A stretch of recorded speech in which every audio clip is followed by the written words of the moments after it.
Hello and welcome. This is episode 7 of my Chicago White Sox rebuild series as we are heading into the 2028 season. And we're heading in with a generally positive outlook on how the season looks overall, I'd say. We do have Colson Montgomery out the first few weeks with a strained hamstring, but we signed Yandy Diaz in the offseason. We still have a pretty solid all around lineup, I would say. And the pitching staff looks good.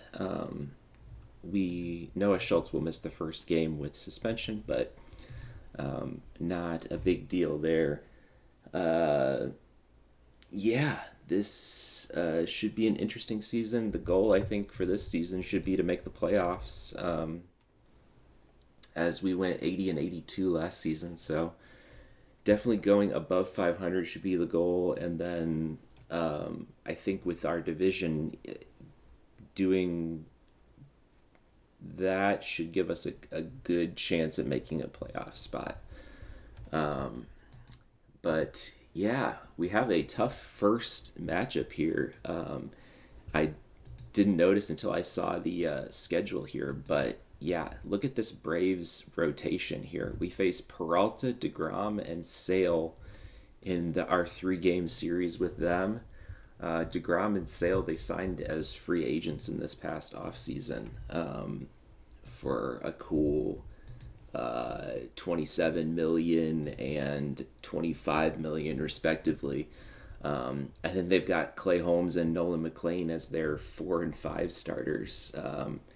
With Mason Miller closing, okay, and Jonah Tong coming out of the bullpen, along with, this is just a murderer's row here of pitching, and then their hitting is not anything to underestimate either, with Lindor still going strong. This Mets team, they did well last year. I think they made it to the World Series and lost, if I recall correctly. They only won 88 games, but I believe that... Oh, not Hall of Fame. Whoops. Well, that's tragic. As that loads, I don't think I loaded or showed the Hall of Fame results for last season. Let me just stop this so we don't have to watch this load in real time. Okay, as that is finally loaded. I guess I didn't show this in the off season, so no one made it in last year. Carlos Beltran and Andrew Jones made it in 2026, and then this off season we had Pujols, Robinson Cano, and Yadier Molina all make it in. Pujols and Molina were our first ballot Hall of Famers, which, I'm a Cubs fan, but those guys are both deserving first ballot Hall of Famers, I would have to say. Although I never forget that game where Yadier Molina had a baseball just stuck to his chest from the sheer amount of pine tar that was rubbed off there. I don't know why that sticks with me, but he was amazing his entire career, and played his entire career for the Cardinals. Was it a Cub killer for sure? Anyway, I was trying to look at the playoff results from last year. And the Rays did beat the Mets 4-2 in the World Series last year. So the Mets looking to go back and get revenge for last year's loss, went out and spent a ton of money in free agency, and we have to deal with that in our first series here. So very real possibility we start 0-3, but it's baseball, you never know. So we're going to sim through here. I showed our opening day lineup at the end of the last episode, but here's a quick overview. You can see our rotation. Noah Schultz is going to slot in the one spot once he's healthy. Williams closing, Mizurowski and Taylor as stoppers. Adam and Iglesias were our free agent signings. And then Teal and Amaya splitting time at catcher. And then we got our big free agent signing, Diaz at first base, Antonaci, Ortiz, Baldwin, and then in the outfield, Matos, Robert Jr., and DeLauder, with different people getting time at DH, but primarily a mix of whoever's not catching between Amaya and Teal. So, yeah, we will keep going here. Going to keep a close eye also on our top prospect, Liam Peterson, who should be close to being able to debut in the majors. I'm thinking May, maybe a debut timetable for him. Bartolotta is close as well. We'd love to have him with the injury to Montgomery. If we have any other infield injuries, that could be a good opportunity for him to get playing time as well. But I want to see how he starts the year at AAA, given that he didn't exactly blow things away in spring training. His overall's still a little low. His numbers in AAA last year were a bit low. So, yeah, he definitely is starting the year down there, and we'll see how that goes, along with Billy Carlson, who we'll keep a close eye on as well. So, yeah, we'll have to see how this first part of the season goes. Probably just check in mid-April. Okay, so only 4 games into the season, and we already have some bad news. Liam Peterson, our top prospect, in his first minor league start, tore his labrum and is out for 3 months. So that definitely is going to delay his timetable. Yeah, fortunately we have good starting pitching depth already, but still not great to start the season. Yeah, although we are 2-2 to start the season, as we ended up winning that series with the Mets 2-1, and then lost our next game to Kansas City. So, yeah, that's a bummer, but still pushing forward, and yeah, we'll see how April goes. All right. I don't know if this has happened so far in the sim. Maybe it did early last season. I don't remember off the top of my head, but we are currently in first place in the division with the 10-6 start. Yeah, I'll definitely take that. Very strong, especially considering we were missing Colson Montgomery. He'll be back from injury shortly. Just going to give him a game or two in the minors to work back from that injury, and then yeah, we'll have him back up. Probably going to send down Giral Perez to make a spot for him, given that he struggled to start the season. Yeah, as my cat is jumped in front of the monitor. All right, gotta love cats. All right. Yeah, our pitching is definitely carrying the way so far. We're 10th in batting WAR. Both Ortiz and Robert Jr. doing well to start the season. Everyone else kind of doing okay to bad. Yandy Diaz putting up numbers comparable to what he did last year. That's good. Yeah, but the pitching, definitely the story so far. Our starters have all been good so far. Schultz and Messick maybe would like to see those ERAs go down a little bit more, but our trio of Williams, Mizorowski, and Taylor doing a great job of shutting things down. And then the rest of our bullpen hasn't been too bad either. Adam and Abner, ERAs are a little high, but they've only pitched about 4 innings, so we'll see if those go down given a bit more time. Yeah, and we'll have to keep going through April here. Both Bartolotta and Carlson. Bartolotta would like to see this OPS up a little bit more, but putting up positive WAR compared to his negative last season, so that's encouraging. Carlson, I did finally go through and turn off his ability to pitch. There's just no way that with these pitching ratings, he's going to be doing anything in the big leagues. So might as well. I mean, maybe I should have done that sooner, but yeah, definitely have him focusing on full-time shortstop play. Other minor leaguers of note, Christian Oppor is struggling. How's Hagen Smith doing? Very well to start the season. And he's already on the 40-man, so he could be, a call-up if anyone struggles or gets hurt to start the year. Caro still struggling. Levinas doing well to start the season. Becker doing okay. Blake Larson doing well to start the season. And shout out to Gunter Braindl. I'm going to say Gunter.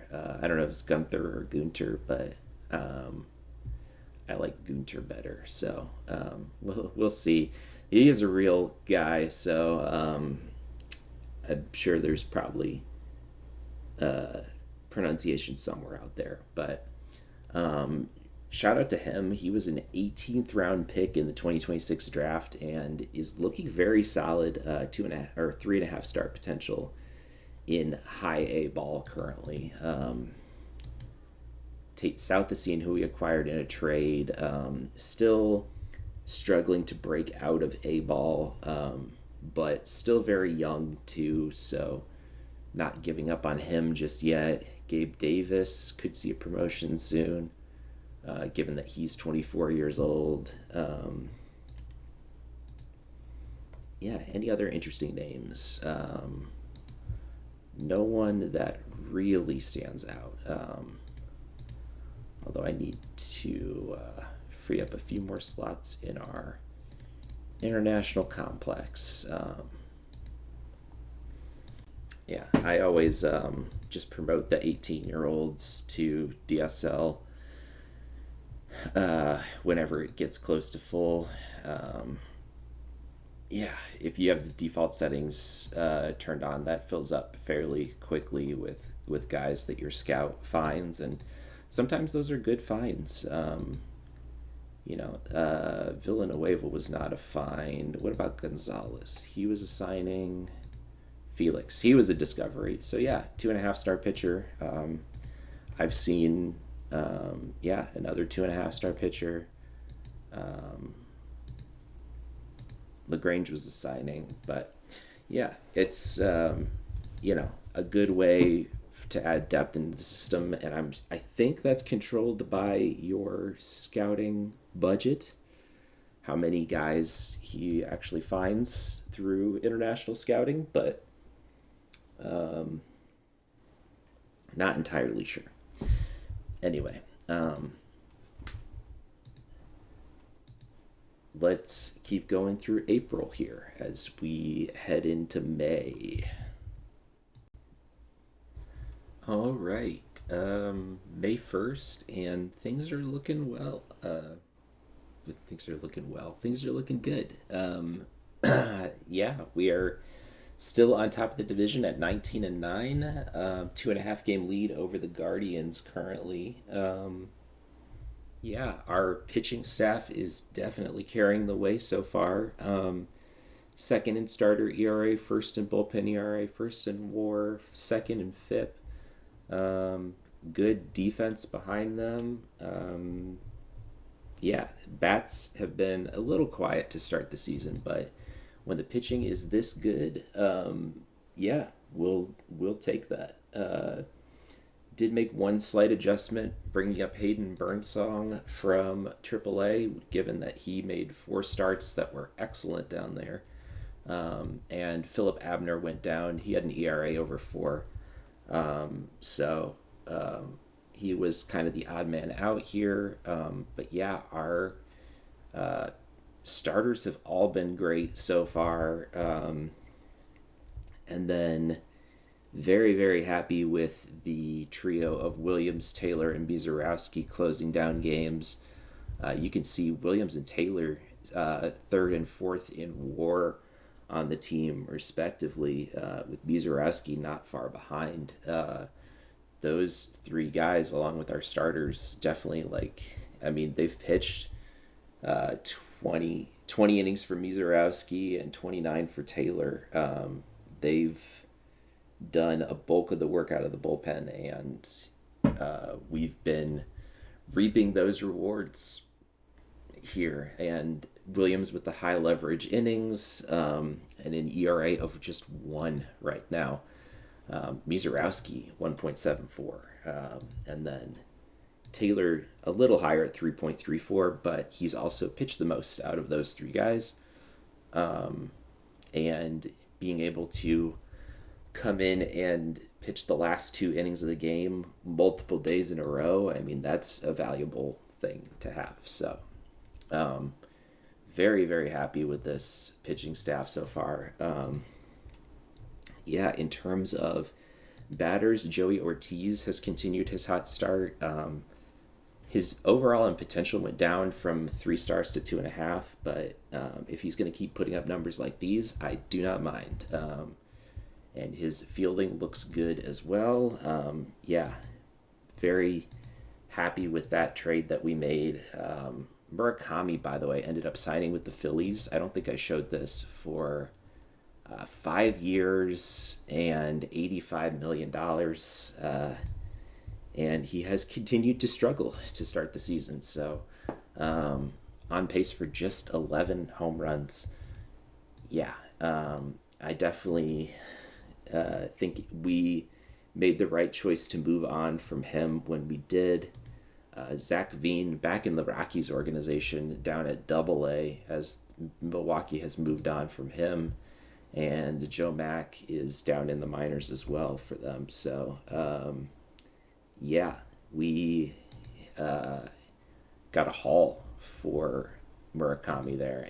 And that is, I wonder if that's our currently, no, still the Austin Hayes trade, but that is gaining in WAR in terms of our best trades by WAR. So, as the Austin Hayes trade continues to pay dividends. Luis Robert Jr. continuing to prove that he was a good signing, as he continues to put up good numbers, on pace for 4 WAR this season. We would absolutely take that.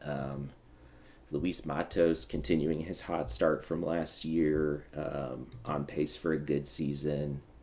Montgomery's struggling a little bit coming back from injury, but we have faith that he'll put things together here. I did give him 7 games at AAA just because I was simming through and excited that we were winning, and forgot to call him up. So maybe, he should have been called up a little bit sooner to work off some more of that rust, but I don't know. It's fine. As our right-handed hitting, we have tweaked our lineups just a little bit. Baldwin, let me set him to first base because he will be starting every other game. Diaz has started to struggle a little bit, but still early. Perez has not hit well against righties, but curiously, despite being a left-handed bat, has absolutely crushed left-handed pitching so far. Again, only 5-game sample size, but we're going to keep riding that. He was our Rule 5 pick, and we'd love to keep him around and have him play backup infield for us throughout the season. So,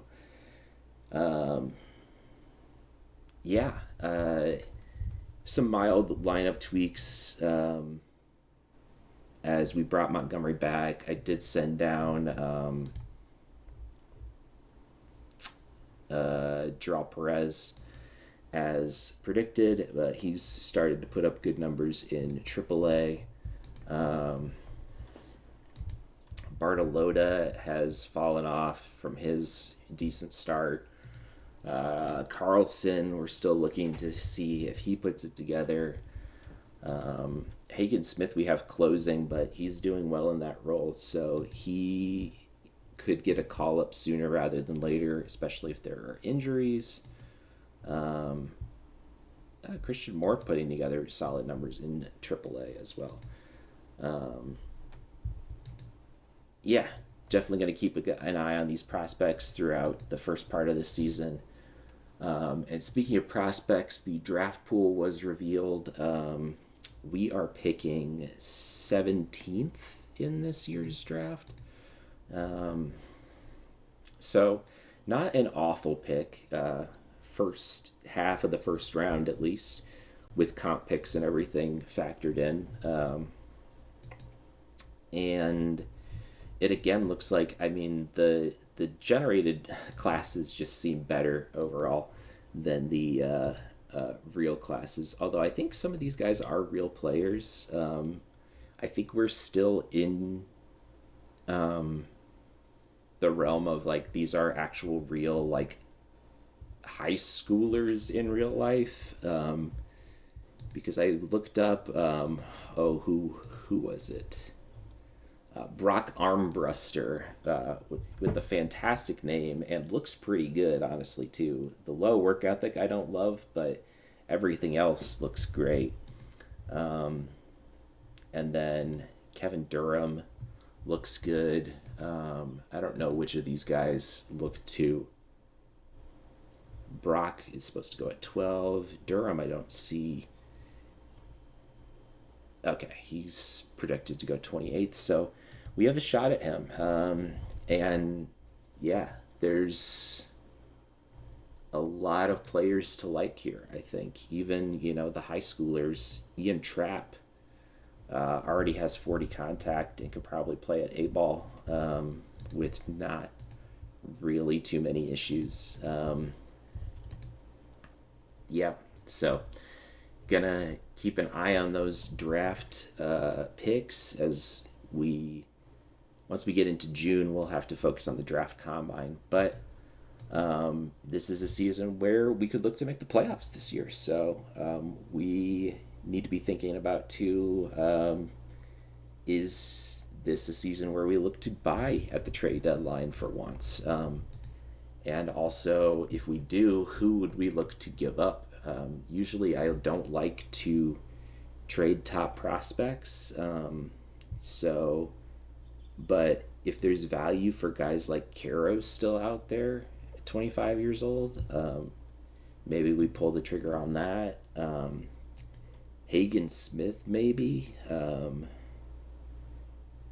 He's 24, but yeah, we've got a lot of like prospects that are getting to be 23, 24, 25, and that's kind of the range where I would, yeah, like Aranaimo, although he's doing quite well in AAA.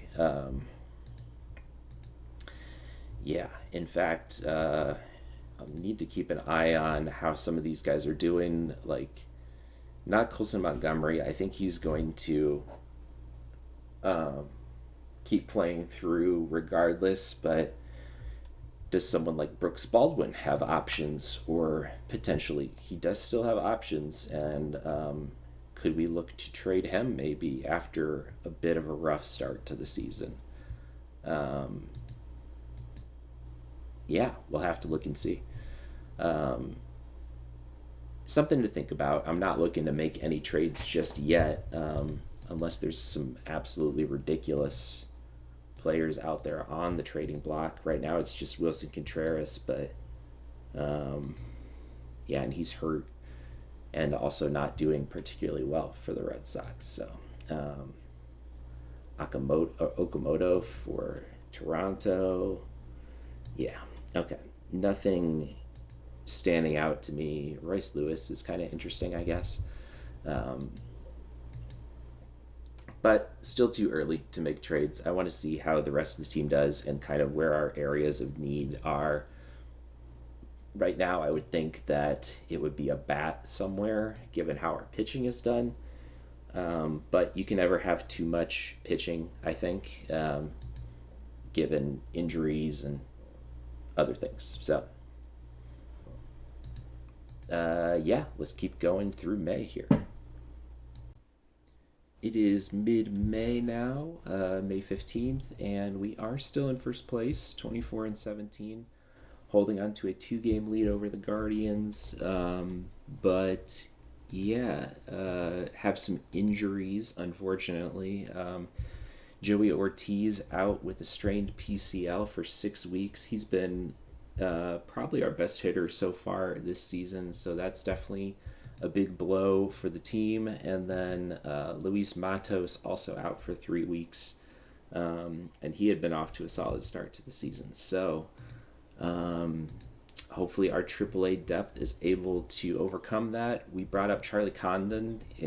He was raking in the minors, so we're going to have him play left field. Not his best position, but yeah, I think I liked that better than the alternatives that were available. And then Jader Arenaimo is called up to replace Ortiz. He hasn't actually played in any games yet, but he was also off to a very hot start in AAA. So, going to keep going through here. Yeah, hopefully those two guys able to offset the loss of Matos and Ortiz. Our pitching staff still absolutely dealing. Thankfully, we've only got 3 guys with ERA over 3, 3 or higher. Our entire bullpen is under 3 right now. So, yeah, and Iglesias just gave up his first run of the season in this most recent game. Yeah, he had a 0 ERA prior to that. So, yeah, I did tweak it slightly so that he will explicitly be our setup man with Jason Adam in middle relief, but I imagine both of them will kind of trade off those middle innings. And then, yeah, we've got our 3 long relievers. I don't see a need to change anything with how those are going so far. Yeah, shout out to Ramon Gomez, who made the team as a Rule 5 pick, despite only having 2-star overall and questionable control, but he has been very solid in long relief so far, slash mop-up duty.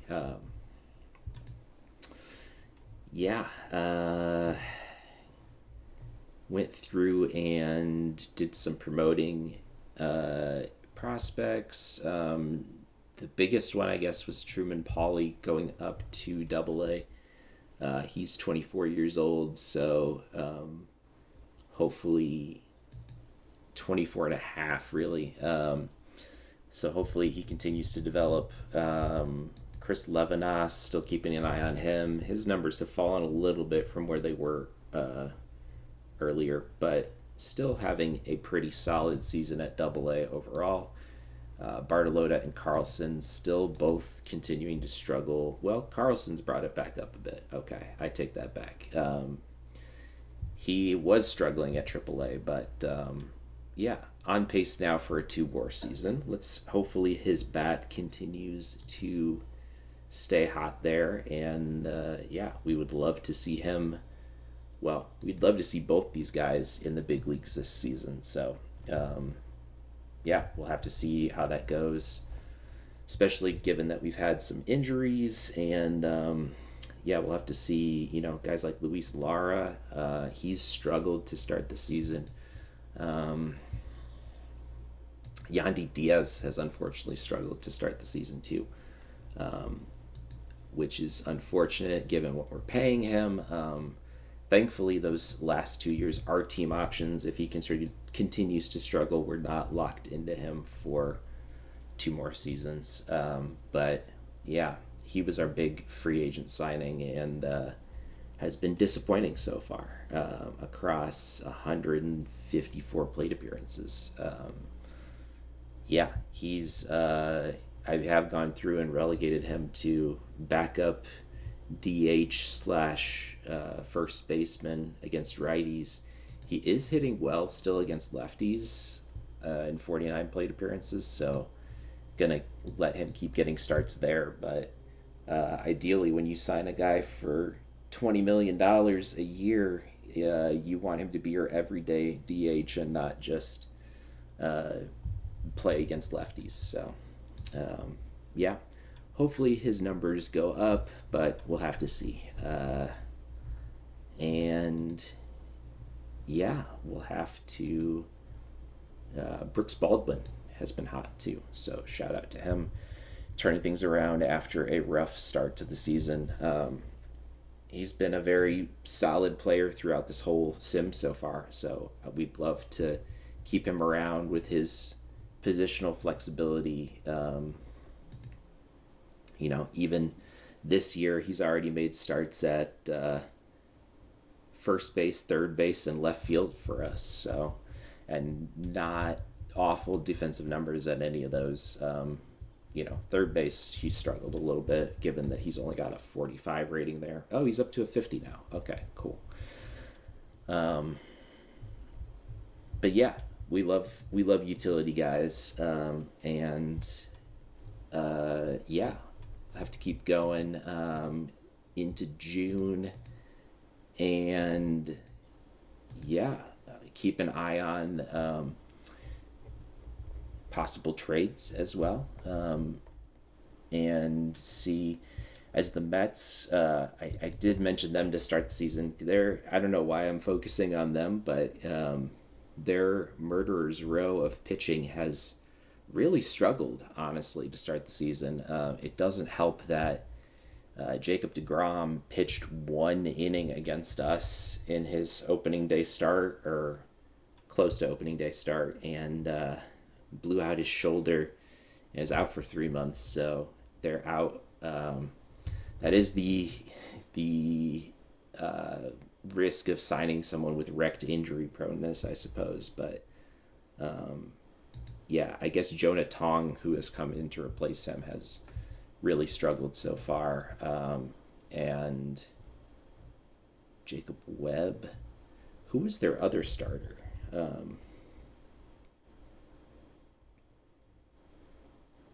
It wasn't Webb. It was Clay Holmes. Okay. And then Chris Sale. Where did Chris Sale go? He's not hurt. Is he in rehab? Where is Chris Sale? Oh, suspended for 3 games. Okay. So he got uh he got his 3,000 strikeout. But yeah, was also suspended 6 games after igniting a brawl. Okay. Interesting to check in on some of these other teams sometimes. But yeah, we should stay focused on the AL Central, given that those are our immediate opponents here. The Guardians really the only ones pushing to compete for the division at the moment, but yeah, I mean, things could turn around very quickly. So definitely keep an eye on that. Sandy Alcantara, they traded for him from Cleveland or from Washington. He's been very solid to start the season.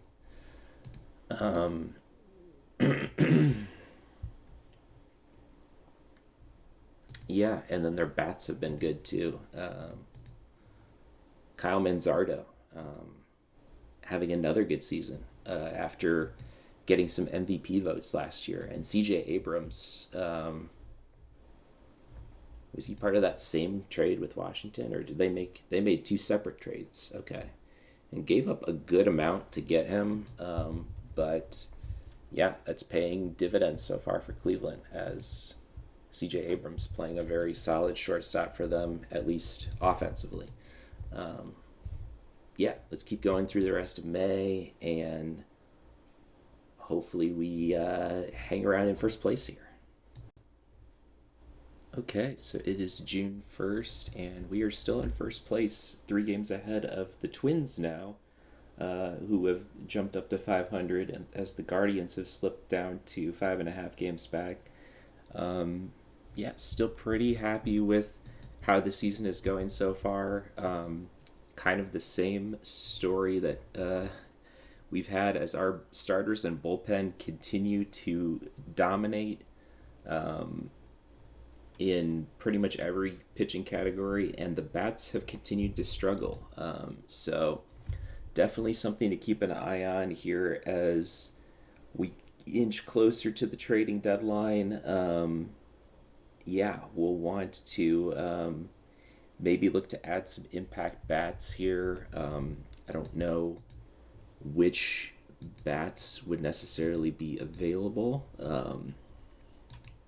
Would Wilson Contreras be a difference maker? Maybe. As they're actually willing to give him up for decently cheap. Hilariously, they do a 1-for-1 swap of him and Diaz, but I'd probably look to just make a more realistic trade, I guess. As yeah, and the Red Sox probably wouldn't be dealing him anyway, like if they're trying to compete for the division. So, anyway, who else is doing well? CJ Abrams, we already looked at. He's on the trading block for the Guardians, despite, well, the Guardians have started to slip. So that's potentially an interesting name to look at. The problem is, I think our infield is looking better than our outfield is, at least so far this season. DeLauder and Lara and Matos have been a little disappointing so far. Luis Robert Jr. absolutely crushing it. On pace for a 7-WAR season. I don't know if he'll keep that up, but either way, very happy with that. And another note on the lineups page that I'll mention in just a second. But yeah, the trade deadline, we'll want to add a bat of some kind, I think. That's definitely where we need the most help. We could look to add some more pitching just to give us a little bit more depth in our bullpen, maybe, but our rotation has been great. Our bullpen's been great. Like, I don't know. The bats are by far our biggest need. So, on that note, given that we have had injuries, Miguel Amaya, by the way, out for 2 to 3 weeks, we called up Drew Romo to take his spot. Still without Joey Ortiz for 3 more weeks. And given how everything's gone so far, I did make the decision, and his ratings have gone up a little bit, to call up Billy Carlson, despite still not having an OPS over 100 at AAA. He's accumulated 1.1 WAR. He was his morale was starting to struggle due to not playing in the majors yet, and the defense should more than make up for it. I think 75 at shortstop is excellent. And hopefully, he will continue to improve with his bat as well at the big league level. I want some kind of spark here, as Luis Matos was injured for a bit and is back from injury now.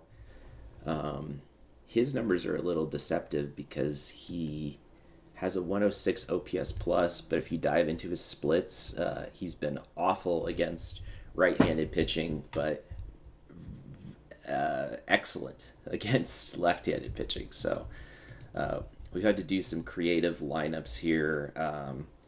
You can see Montgomery continues to struggle a bit this season, especially given how his last season went.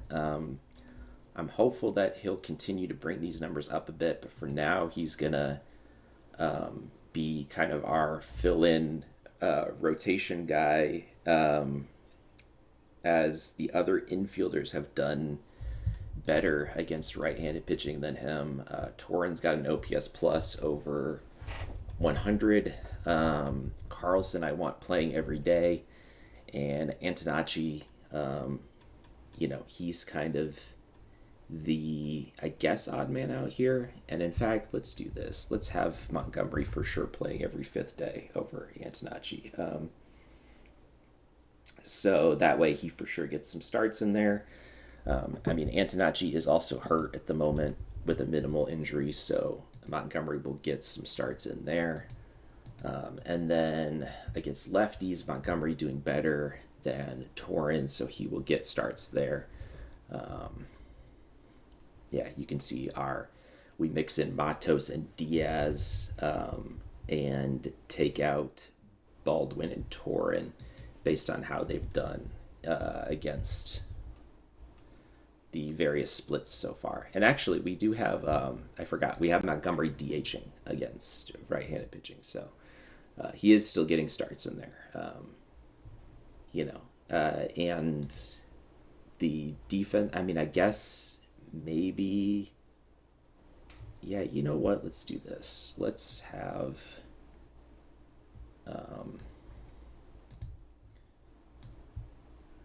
very slightly defensively better lineup here, with Montgomery at third and then Antonacci able to slot in at those positions, and we'll have Antonacci for sure playing every fifth game. Okay, so I like that a little bit better. And then I did set defensive subs all the way down. Yeah, just having our best defensive players at every position. So interested to see how Carlson does in his first taste of the big leagues. Did have some other prospect movement. Eric Becker moved up to AAA. And unfortunately, Andy Bartolotta has continued to struggle at AAA. I moved him down to AA. He's also lost potential, down to just 2.5-star potential. Keep in mind, when we drafted him, he had 5-star potential. So in under a year, he's dropped all the way down to 2.5-star potential. That's really disappointing for a guy that we took second overall in last year's draft. And high work ethic. Like, there were no signs, I would say, that was going to be the case for him. I mean, maybe we should have started him at AA, and he might not have struggled so much. But I mean, sometimes that just happens with prospects too. Like, it's unpredictable. I think someone else got promoted too. Oh yeah, Felon Celestin also gets the bump up to AAA, given that Carlson is now in the big leagues, and Celestin has absolutely been crushing AA. Yeah, we'll give him some time at AAA to see if we can develop him some more too, as we acquired him in a trade with Seattle. Yeah, that was an interesting one where we picked up Mason Adams and Juan Gonzalez. Juan Rijo, I do kind of miss. I assume he's improved. Oh, no, I guess not.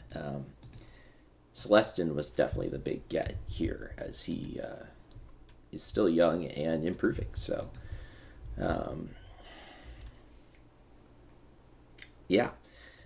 We're going to keep going through June. I guess the next big thing would be the first year player draft combine. Start looking into who we want to draft, who realistically will fall to us at 17. Yeah, and hopefully the big league team can keep this up. And I'll start poking around the trade block too. Not just the trade block, but also I like to manually go through and try to find guys that could potentially help us on teams that are struggling. So like teams like the Marlins. Yeah. Owen Casey was a name that I kind of looked at. Former top Cubs prospect. uh, who had a good season last year but has struggled so far this year. I know we looked at him. They still want a lot for him, but what if we were to offer like Christian Oper? No, they have no interest in that. Okay, so um, some of these rebuilding teams like the Angels, maybe.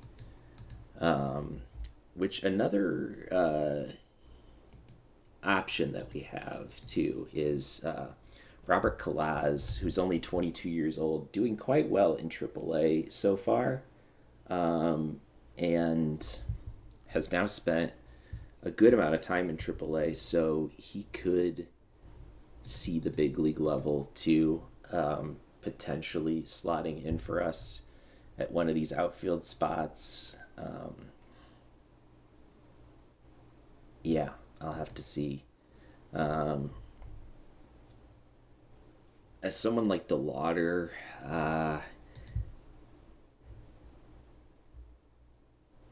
yeah, I mean, maybe we look to trade him. Um,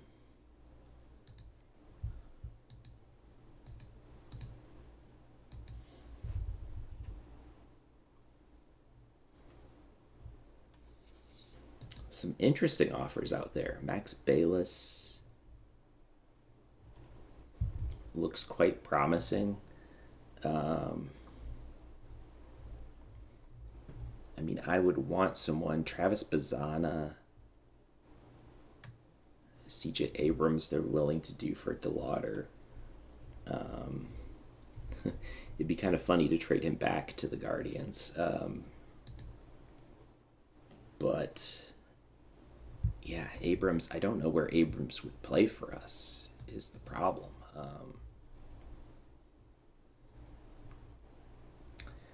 Cody New for the Mets. Do the Mets have any interest in giving up like Carson Benge?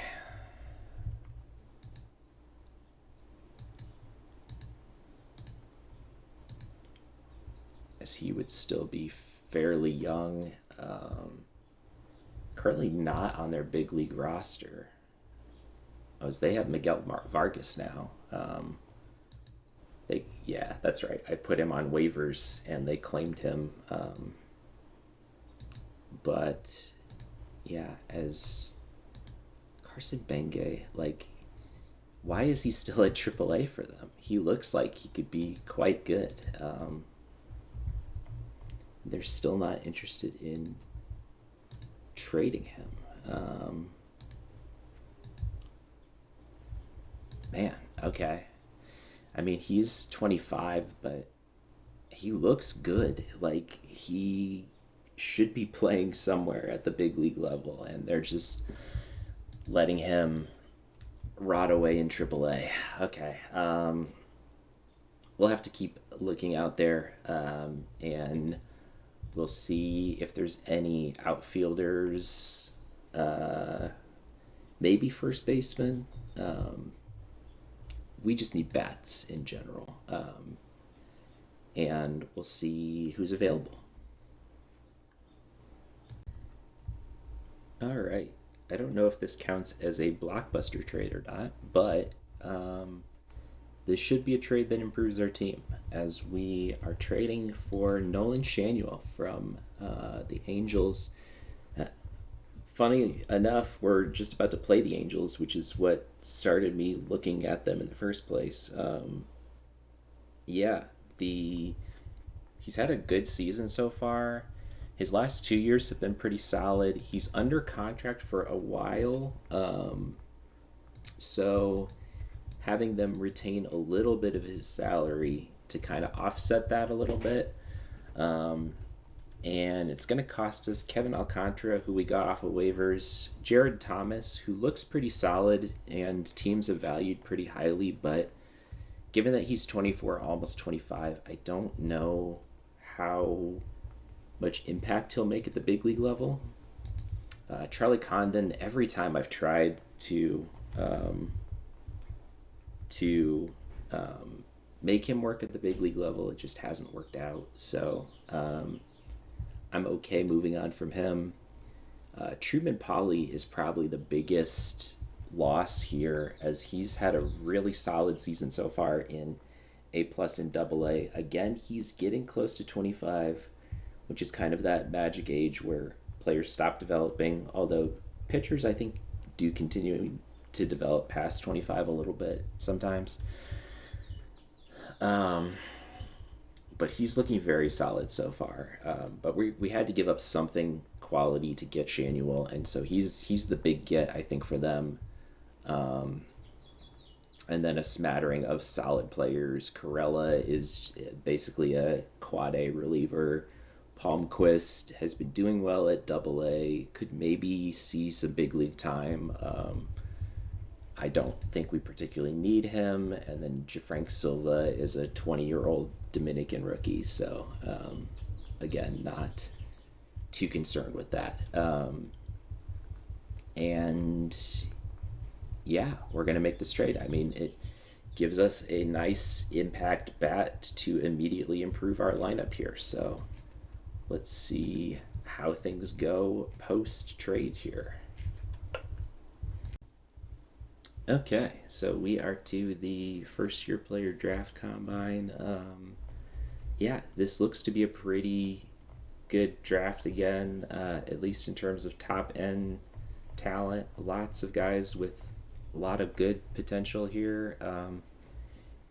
If I could choose one player,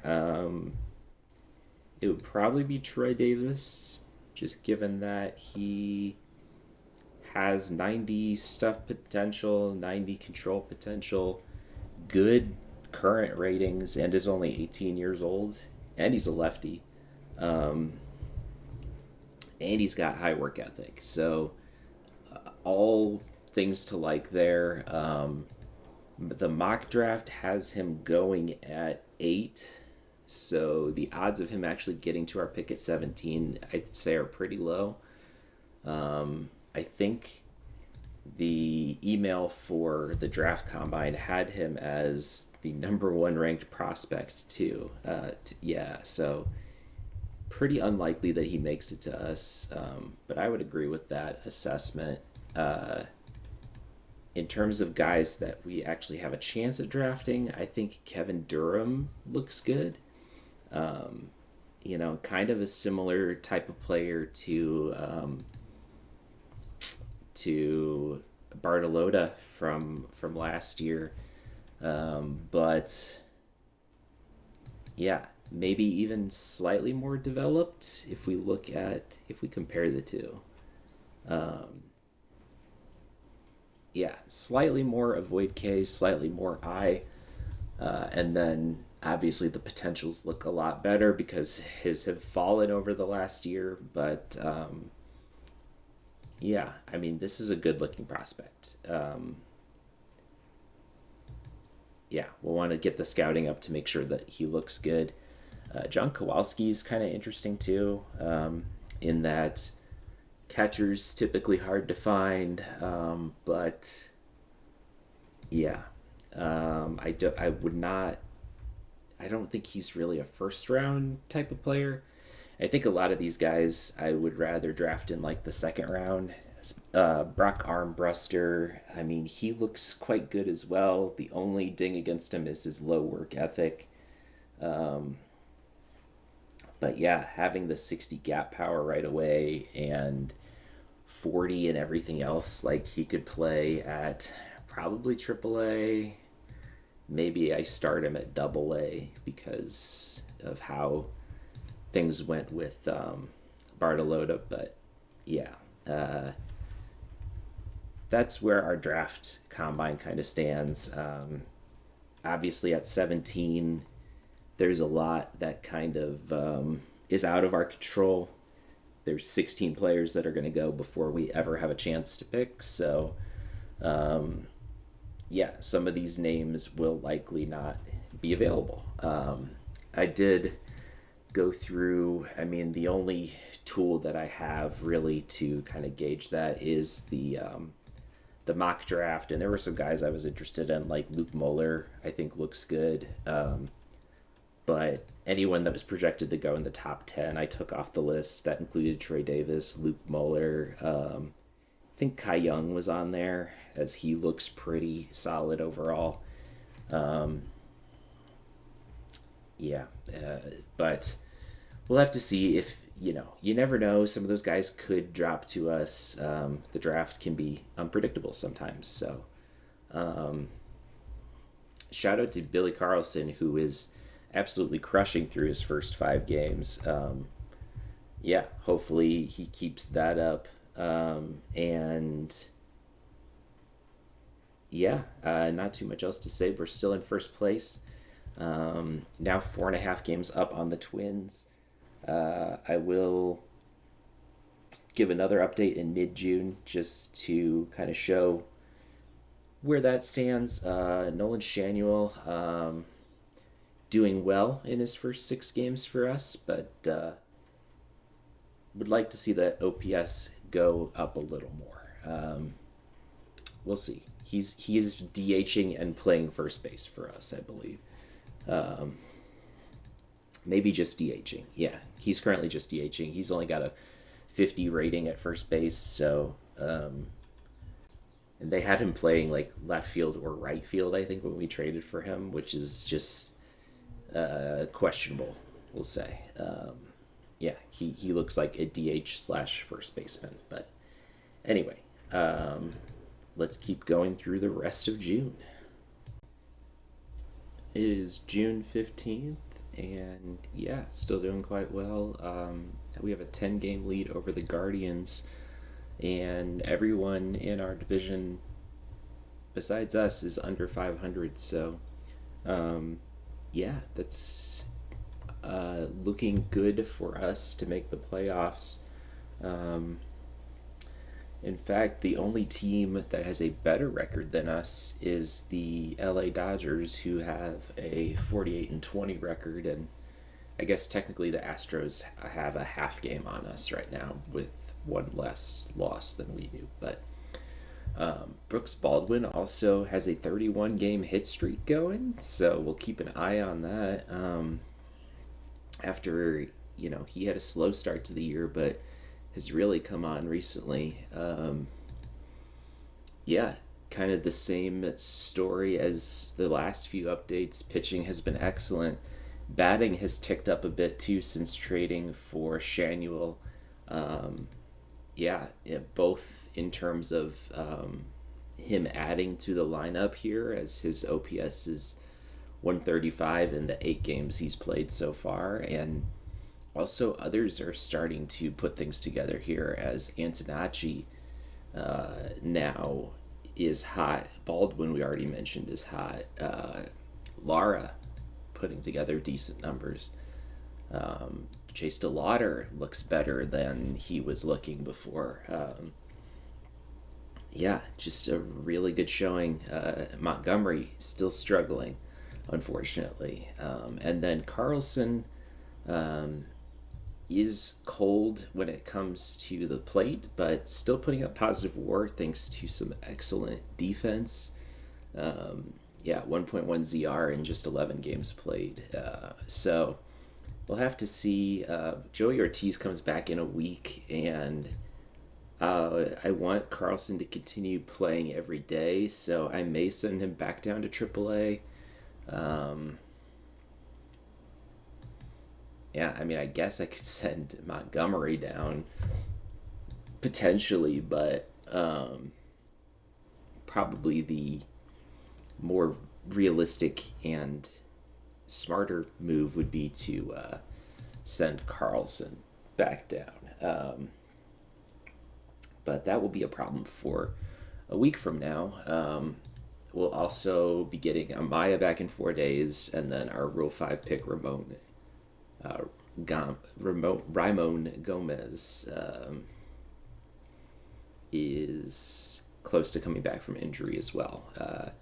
We brought up Phil Fox to replace him, and he's done okay in 1 inning of relief. So, yeah, not too much else to say. Um, I guess Dollander and Johnson, their ERAs have slipped a little bit. Johnson was over 4 at one point, so something to keep an eye on there. Um, as Johnson currently projecting for just .6 WAR on the season, but still not bad by any means. When that's your fourth and fifth starter, and then obviously Smith, Schultz, and Messick all doing great. Um, did look to see the All Star voting update. If we scroll through here, the only players that are getting votes for us currently are Luis Robert Jr. is in third place in center field, behind Roman Anthony, getting center field time for the Red Sox, which is a little surprising, since I believe they've mainly been using him as a corner outfielder, and then Julio Rodriguez, which is not surprising at all. But yeah, and then Grant Taylor fifth in reliever votes behind Thomas Pannone, who is a questionable inclusion for reliever given that he's made 8 starts so far this season. And yeah, I don't know. I mean, 1.64 ERA is great, but yeah, I'd like our pitching staff to get some more love. I mean, all these guys that are getting starting pitching votes are deserving guys, it seems like. Skubal, his numbers are a little bit down, but he's still Tariq Skubal, and yeah, not surprising that he's getting all-star votes. So we'll keep an eye on that as the season goes along. And yeah, we'll look forward to get some of these guys back from injury, and looking forward to the draft too. Always exciting to try to get new players in. Still really bummed about Andy Bartolotta, assuming those ratings stick. I mean, OSA still has him at 4-star potential. Our scout way down on him. So, you know, if he lives up to these potentials, I mean, those would be pretty decent ratings, but definitely a far cry from what it looked like when we drafted him. So, yeah. Anyway, we will keep going here, and yeah, looking forward to July and the draft, and possibly making more trades. I don't see the need to make any more trades at the moment. I guess, especially with our bats kind of coming alive here, we'll see. I want to see how Shanuel, how the adjustment to him being in the lineup works out, with Ortiz coming back, how things look with him, and yeah, see kind of where there's need before making any more trades. Could look to, shore up our bullpen some more. Maybe trade for another starter if Johnson struggles. Yeah, we'll have to see who's out there and what makes sense. So definitely not looking to sell the farm or anything.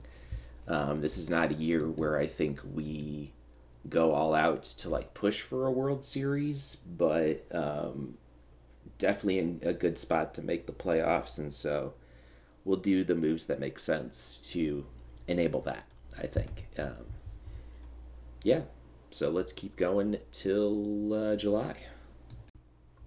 It is July 1st, and still looking good here as we are 46-37, 5.5 games up on the Twins, who have started to creep back up there. We're 4-6 in our last 10, but still went 15-12 in the month of June, which we'll take. April has been our best month so far, 18-8, and then actually below 500 in the month of May. So, still kind of same situation as before. Our bats have cooled a little bit, but the pitching has stayed hot, with the exception of Ryan Johnson, who, yeah, his ERA's dipped back over 4. His FIP is also not looking great either at 4.77. And so sooner rather than later, I think we may need another fifth starter to replace him. But rather than trading, I think that's probably going to come from inside the organization, as Liam Peterson is back from injury and looking quite good in 3 starts so far. So I want him to get a little bit more time in AAA, but I think his big league debut is going to happen sooner rather than later. Yeah, I don't want to worry about service time. Stunting his development is the last thing I want to do. So he is the number 1 prospect in baseball. Was our first overall pick in the 2026 draft, and has dealt with injuries on and off the last few seasons. I'm anxious to get him up to the big league level and kind of see what he can do, if he can be that true ace of our rotation. Granted, the rotation has been great so far this season, but if we can add that top of the line pitcher that really could come in a playoff game and shut somebody down, I think that is maybe the missing piece that this team needs to truly take things to the next level. Yeah, bats, Luis Robert Jr. continuing to crush, already has almost equaled his WAR from last season, on pace to almost double it. Yeah, that's a great season, and very happy with that. Shanuel's cooled off a little bit, but still doing good at the plate. Yeah, if he can keep his OPS above 100, I will be happy with that. We got Joey Ortiz back from injury, and he has not played in very many games since coming back.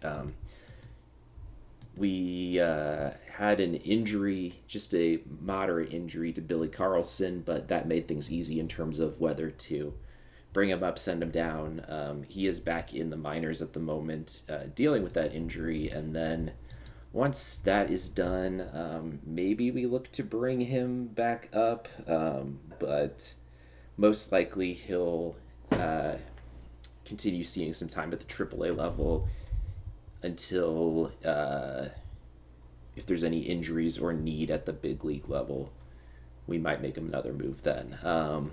Miguel Amaya has unfortunately struggled as our backup catcher.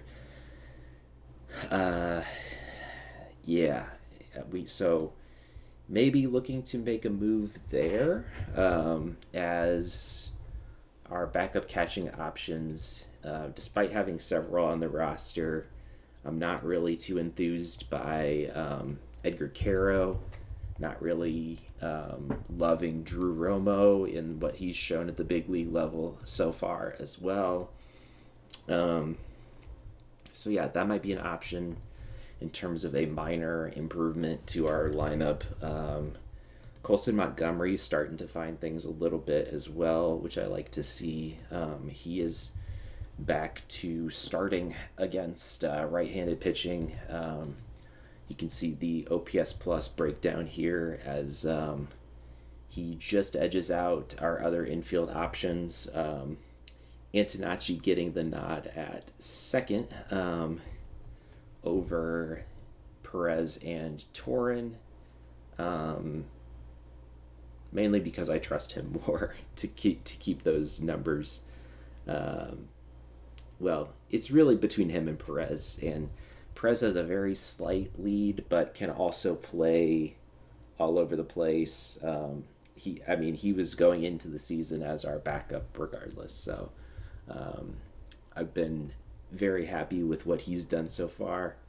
And he's getting time against lefties as well, where despite being a left-handed hitter, he is crushing left-handed pitching in limited sample size, but yeah, yeah, OPS plus of 147, hard to ignore. So we're getting quite a few guys starts in there. The only person who's not getting a starting spot either against left-handed or right-handed pitching is Miguel Amaya, and he hasn't done anything to deserve it really. Although Kyle Teal has struggled a bit this season compared to what we kind of expect from him, and yeah, given that we signed Kyle Teal to a long-term extension, hopefully he puts things together sooner rather than later there. Bartolota is starting to find things a little bit at the Double-A level. I'm still keeping an eye on him, hoping that he puts it together and kind of regains some of those ratings. Eric Becker might be the more promising prospect at this point after a good start in Double-A and doing decently well in Triple-A so far. These batting ratings are really encouraging if he fulfills some of that potential. But yeah, definitely most excited for Liam Peterson, bringing him to the big league level. And yeah, we'll have to look around and see trading wise if there's some good catching options out there. I'm not seeing any that really excite me at the moment. We could trade for Nick Fortes, but what does that do really? It's kind of the same situation as Maya. Yeah, CJ Abrams definitely the top bat available, but I don't love the idea of trading in the division, and also he plays third and shortstop, which we have pretty well locked down between Ortiz and Montgomery and Antonazzi. So I don't know. It'll be interesting to see what kind of levers we can flip to try and improve this team as the trade deadline inches closer. But yeah, we will keep moving along here as Ramon Gomez is close to coming back from injury as well. We'll have to figure out who goes down in favor of him, as Phil Fox has not given up any runs, so probably Hayden Birdsong, I guess, goes back down. Yeah. But we... let me do that now while I'm thinking about it, as we want to keep Gomez in here, and he was doing mop-up duty, so we'll keep him where he's comfortable. And yeah, we'll see how July goes. Excited to bring Peterson up. For sure by the trade deadline, probably around the All-Star break is when I'll look to make that move. I'm sure there'll be some movement around with potential trades around that time. Yeah, we'll have to see how things kind of shake out here, but Liam Peterson should be in the big league sooner rather than later. And yeah, we'll see what is out there to improve our team. The next obvious source of improving our team will be the first-year player draft coming up in just a little bit. So look forward to that, likely as the next update. Okay, we got an interesting trade here.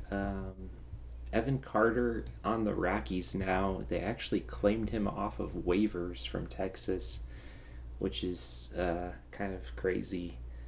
But he's having a good season so far. He projects to be able to play pretty much any outfield position. And yeah, he doesn't cost that much to get. We're giving up a lot of players, but it's a lot of guys. Hernfield is really the only prospect of note here, I'd say. He was a international free agent signing in 2027 who is still quite a ways away. DeBarge is a guy that I got off of waivers and has been doing okay in AAA. Zavala is a guy that's been hanging around the minors for a few seasons now. Mason Adams, 28 years old, and then basically minor league filler. And the reason why so many players are in there is I'm also getting them to retain half his salary, given that our budget for the next few seasons is starting to get a little, I don't want to say ballooning out of control, but definitely like if you look at these projections, we only have 105 million in salary this season, and then that's projected to go up to 141 next year, and then 200 million in 2030. So is with the Yandy Diaz money, which we could easily not pick up those team options. And given how things have gone so far, I would say it's likely that we won't. But still, and then a lot of that is arbitration money. Again, I don't know if we'll pick up the arbitration options for all of these guys. But yeah, it's something to keep in mind for sure. So we want to keep this cost under control. And so, yeah, paying him, since we're retaining 50% of his salary, yeah, this is what we're also going to be paying him each of those next few seasons, which is reasonable, I think. A max of $8 million in the last season. Even if it doesn't work out, it's not going to completely torpedo our team.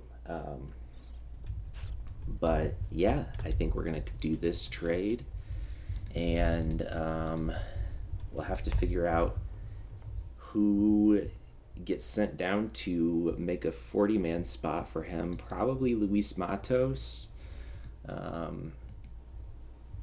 as I want to make sure that he doesn't get claimed, but probably, yeah, I think we're safe to put him on waivers and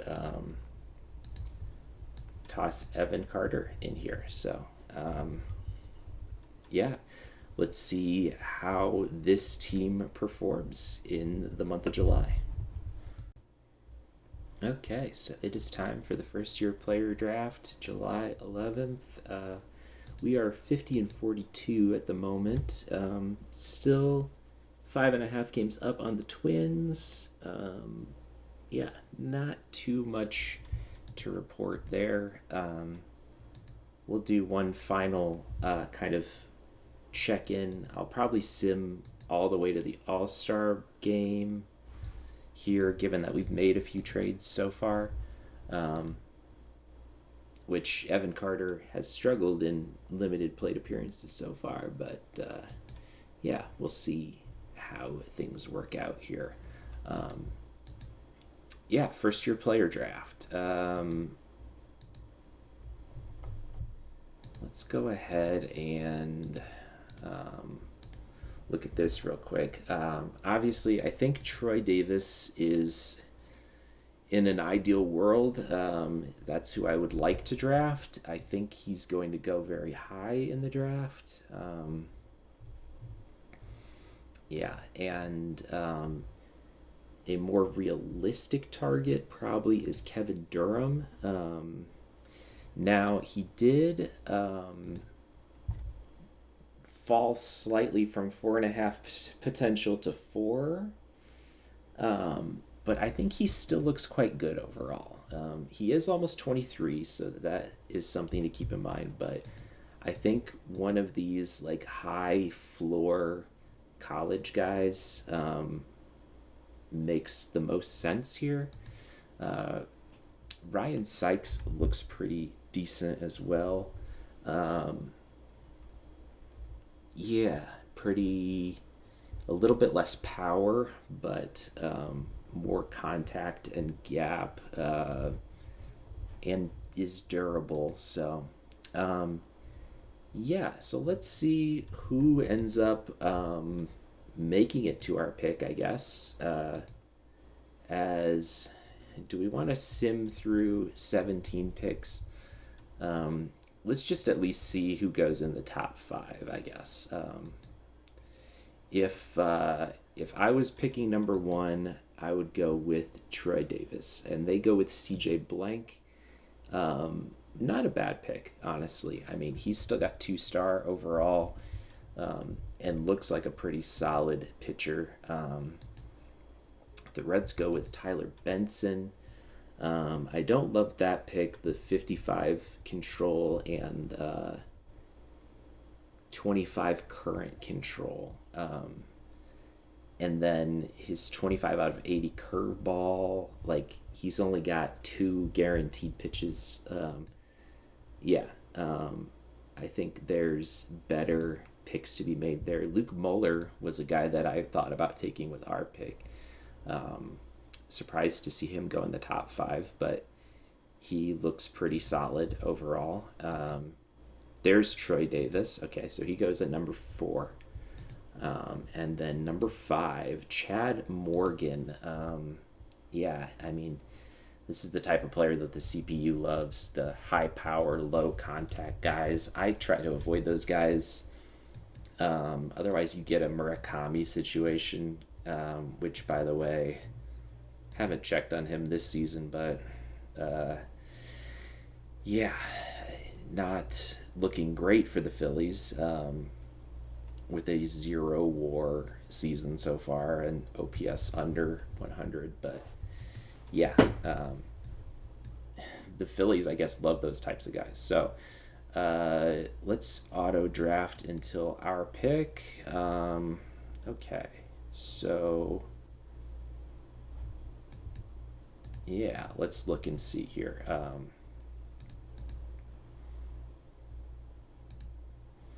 Oh yeah, I did throw one reliever on here in Tyler Watson just because his build is interesting. He's not a first round pick, but could be an interesting flyer a little bit later on. And then for batters, Kevin Durham is available. Ryan Swan is interesting too. At 18 years old, I mean, he just looks really good all around. Like, the only bad thing is he's still fairly raw. He would be a ways away. So the smarter pick might be to do one of these other guys that have more overall rating currently. Mike Keeley's an interesting pick too. And then Kevin Durham. So both of those guys currently have 45 contact. Who does our scout recommend? Ian Trapp. I mean, he looks okay as well. I don't love the 40 power, but yeah, I think I'd rather go with one of these guys. Ryan Swan, where is he projected to go? He's a guy that I would love to take a flyer on if he's projected to go 15. So unlikely that he makes it to our second round pick, but you never know, I guess. Okay, so Kevin Durham and Mike Keeley. Kevin Durham's a little younger. Keeley's got the high work ethic. That's always a good tiebreaker, I think. And then Ryan Sykes is younger than both of them and has the high work ethic, leader, and IQ. Okay, and is durable, but lower power. But decent defense. Man, that is a tough decision, I think, between those 3. Let's look and see, are any of them projected to go way later in the draft? So Keeley, Durham, and Sykes. Okay, so Sykes is projected to go in the second. So we could take a chance and hope that he's still there at our pick.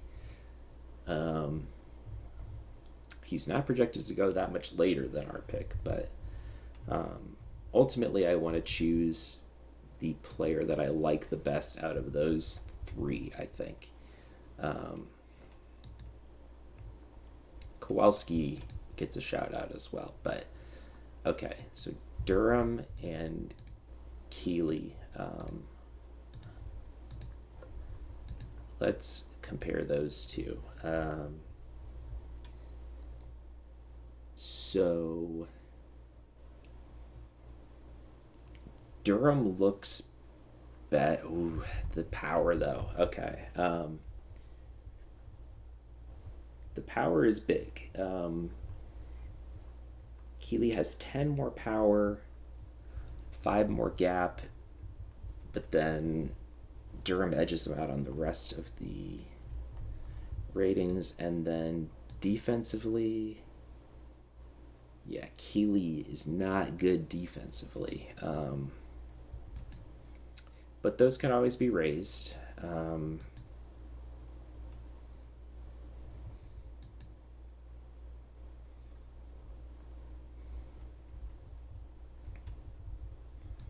Okay, so between Keeley, I think I like Keeley a little better. Let's look at Keeley and Sykes now. So obviously, the power's better on Keeley.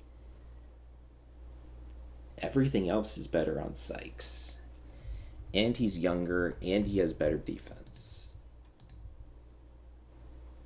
Yeah, ooh, think I'm talking myself into Sykes here. Okay, last thing to consider would be their budget demands. Keeley wants 2 million, Sykes wants 5 million, Durham wants 6 million. None of them particularly budget breaking. So, in fact, Sykes is still under slot for us. Yeah, and with the high work ethic and IQ, I think he's just got all of the individual pieces that I like. The power is really the only concern here, but with some good dev labs, that could go up. The durable injury proneness I do like. Competition level was great. Yeah, I think he is the pick. Lots of debate there over my first pick. Oh, and then all of those guys are gone. I didn't even look at pitchers, but I think that is, yeah, we've still got pitchers available. Yeah, where did some of those other guys go? If we go to mock draft, I think Keeley went 130 and Kevin Durham went 118. So just the pick after us, Kevin Durham was selected. Ryan Swan 123. Okay.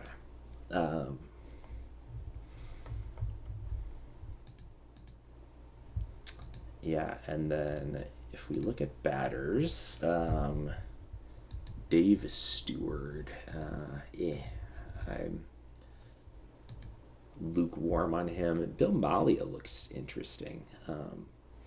This might be a good chance to take a pitcher.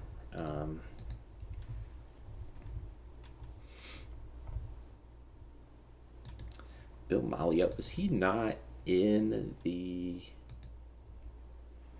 I don't think he was in the combine.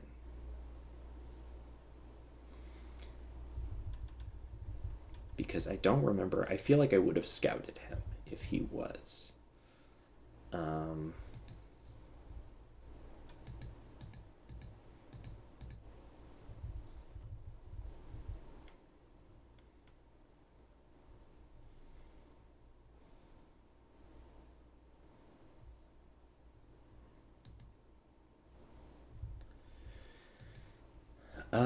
And there's not anyone in here. John Owens. That's interesting. Um, he's a guy that could potentially be a big league reliever almost immediately. Let's throw him on the draft short list just to kind of keep an eye on him. But Bill Malia, I don't hate that pick. And, um,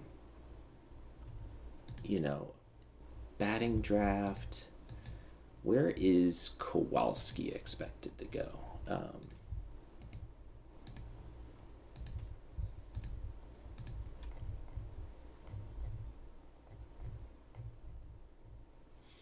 in the fourth round. Okay, so we could look to maybe grab him in the third. Ooh, we don't have a third round pick. I just remembered that. Yeah, well, we could look to grab him in the fourth if he's still there. Yeah, our third round pick was forfeit for signing Yandy Diaz. Um, yeah, I like the idea of taking a pitcher here, I think, and Bill Malia looks quite good for being 19 years old. Yeah, still a ways away, but he could potentially, yeah, I mean, I'll stick him in A ball and see how he does. Yeah, we'll take Malia with the second round pick. And then we are to the fourth round. Is Kowalski still there? No. Where did he end up going? 4-2. Ouch. Okay, so just a few picks before us. Okay. Well, we knew that might happen. Stewart still available. Sandoval. That's an interesting looking player, honestly. Casey Higgins. I don't love the super low current ratings on him. Um,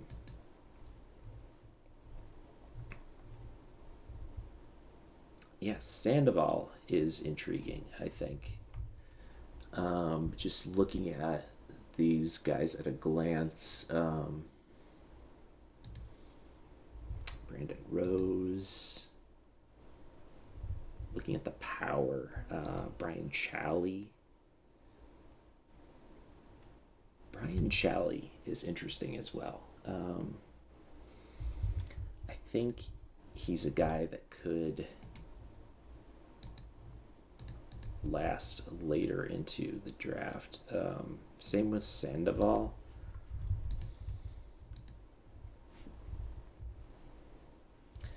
I like the 40 contact for an 18-year-old, though. That's good.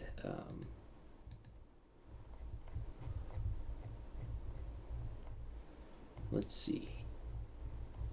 So both of these guys not projected to go until after the fifth round. Okay.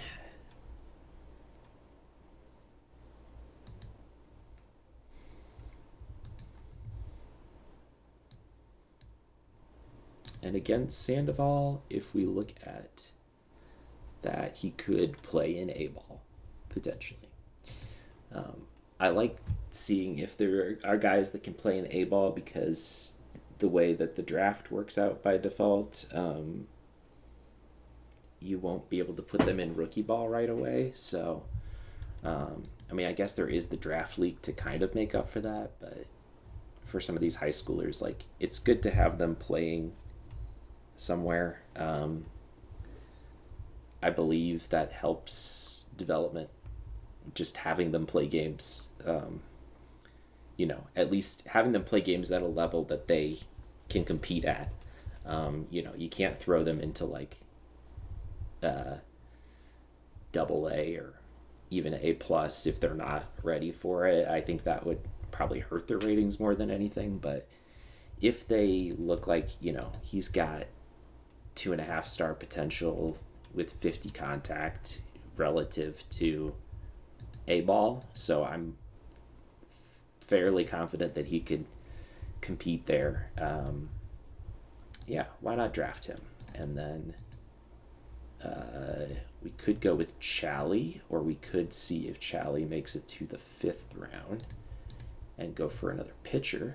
And actually, there is one pitcher here who has way better potential, but super low current ratings. If we go just look at starters, yeah, Ron McGraw, 35. What about Mutart? Larry Mutart. Okay, Neesmith.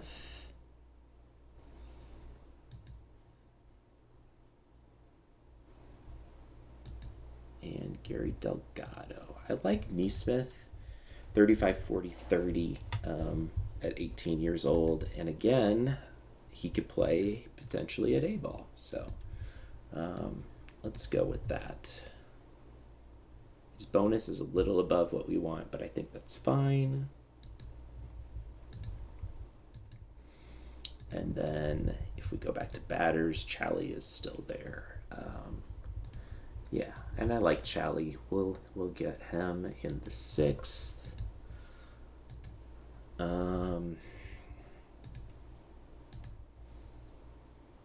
Francisco Marquez is still out there.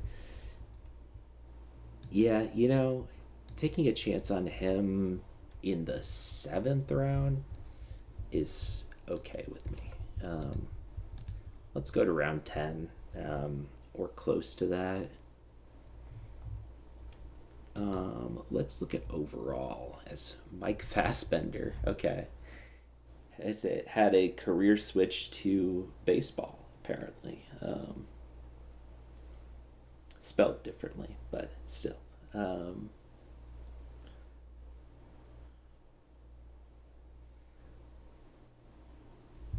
Yeah, his power is low, but he looks decent overall. Jesse Nicholson.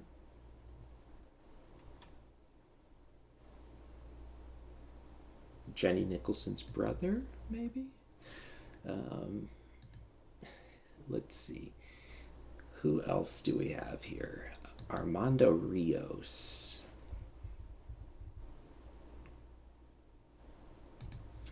Yeah, this is where just take some flyers on guys, I think.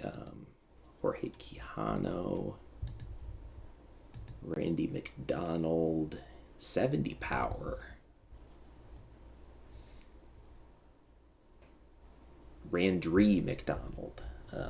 Okay. Yeah. Again, he wants 700K. We'll take him. Justin Booth. I don't suppose any of those relievers are still available. No. Although Chris Moorman is an okay looking reliever.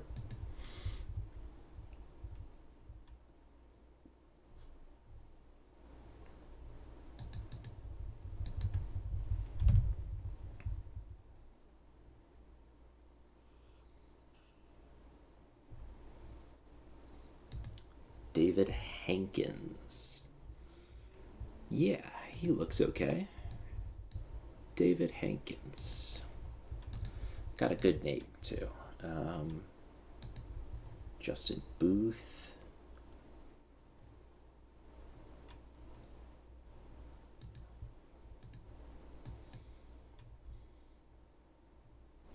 Who did I say? Chris Moorman was the reliever that I liked. And, let's go for a reliever. Why not? Matvey Miller. Yeah. We are to the 10th round. Okay, so I'll do the rest of the draft offline, and I will show you who I ended up picking.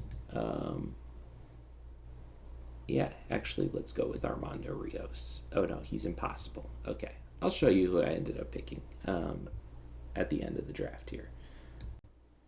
All right, so we are done with the draft here. Yeah, not too much exciting to report.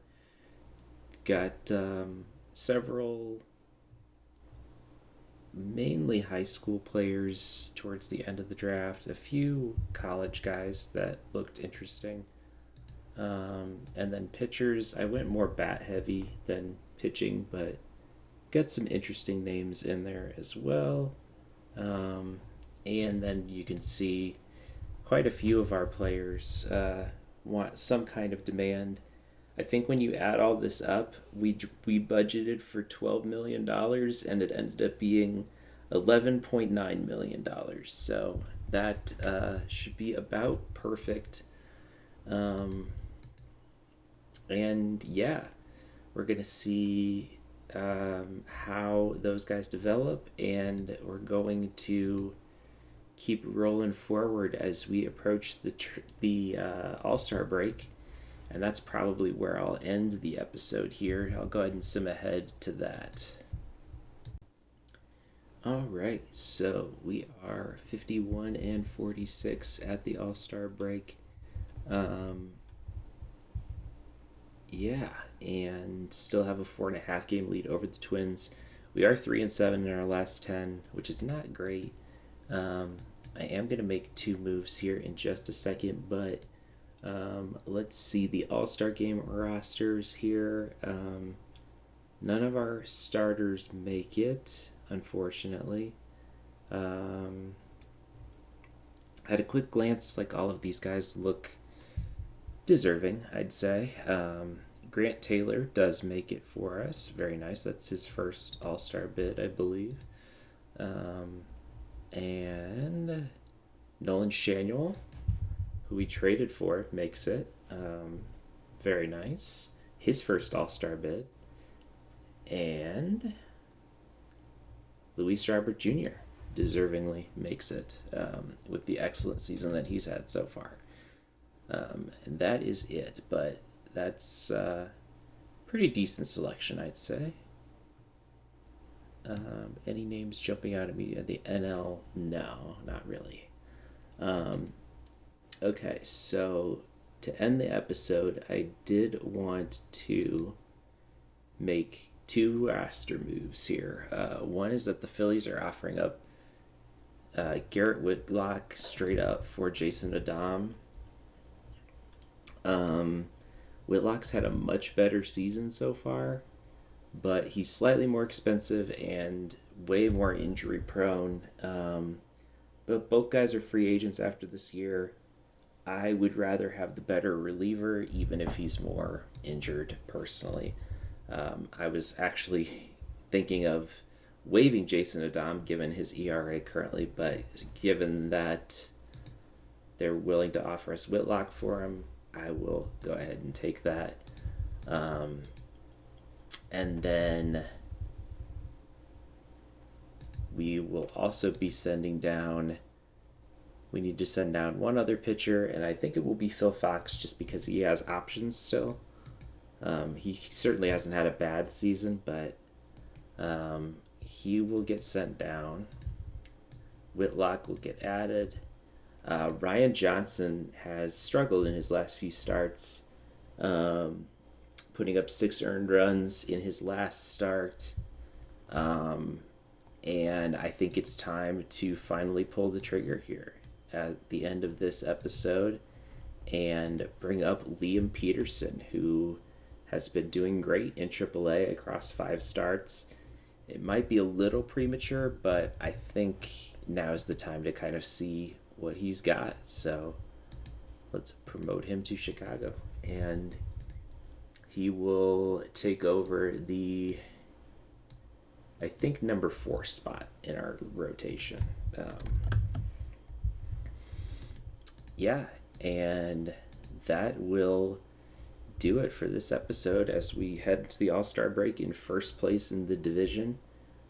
Grant Taylor actually leading our team in pitching WAR. if you go by our WAR, Noah Schultz is leading the team, but Grant Taylor definitely having an excellent season. He's pitched 95 innings in relief for us, so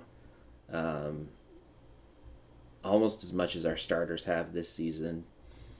And then batting wise, Luis Robert Jr. obviously having a great season. Shanuel, Antonacci has been hot recently, up to 1.7 WAR. We like to see that.